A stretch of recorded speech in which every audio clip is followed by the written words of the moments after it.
అయితే ఊర్వశి గారితో item song వస్తుంది ఈ రోజు, దబిడి దిబిడే. ఆహా. ఎట్లా ఉంటది అనుకుంటున్నారు?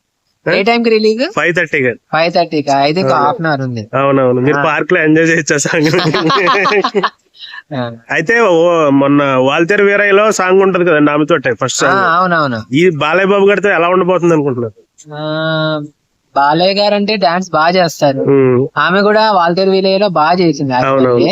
సో ఇద్దరిది బాగా కాంబినేషన్ సెట్ అవుతుందని అనుకుంటున్నాను. అంటే స్పెషల్ వెర్షన్ వస్తుంది అంటారా బాలయ్య గారితో చేస్తే?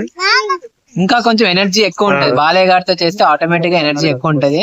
సో ఓవరాల్ గా నాకు తెలిసి బాగా వస్తుంది. ఓకే. సో బాలయ్య బాబు గారు టాలీవుడ్ లో భయానక డాన్సర్ అని చెప్పేసి ఒక రూమర్ ఉందండి. అంటే హుక్ స్టెప్స్, ఆయన డిఫరెంట్ స్టెప్స్ ఉంటాయని చెప్పి ఆయన షర్ట్ వేయటం మొత్తం చెప్పాలంటే ఆయన డాన్స్ బాగా చేస్తారు. ఎందుకంటే చిరంజీవి తర్వాత నాకు తెలిసి, అంటే ఇప్పుడు కాదు, ఒక 1990 నుంచి 2000 వరకు చిరంజీవి తర్వాత నాకు తెలిసి బాలకృష్ణ అనే బెస్ట్ డాన్సర్ అని నా ఫీలింగ్. ఈ సాంగ్ లో అలాంటి హుక్ స్టెప్ ఏమన్నా ఎక్స్పెక్ట్ చేస్తున్నారా? 100% ఉంటది అనుకుంటున్నారా? సో వెయిటింగ్ ఆ సినిమా కోసం 100% వెయిటింగ్. హాయ్. సంక్రాంతికి అటు బాలయ్య బాబు గారు, రామ్ చరణ్ గారు, వెంకటేష్ గారు దేనికోసం ఎగరగా వెయిట్ చేస్తున్నారు సార్? డాకు మహారాజ్ చూసారా మరి? టీజర్, ఈ సాంగ్స్ టీజర్లు చూసాను. నాకైతే మూడిట్లోకి డాకు మహారాజ్ బాగా నచ్చింది. ఓకే.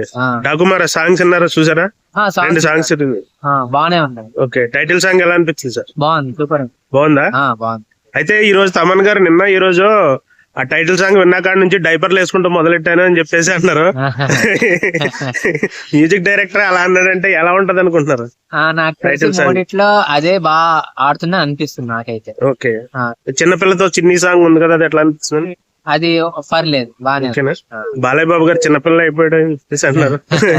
పేపర్లు చింపేసి పడవలు చేస్తున్నాడు మొత్తం. ఆయన అంటే అందరూ ఆడియన్స్ చూడ దాంట్లో బాలకృష్ణ గారు ఒకళ్ళు.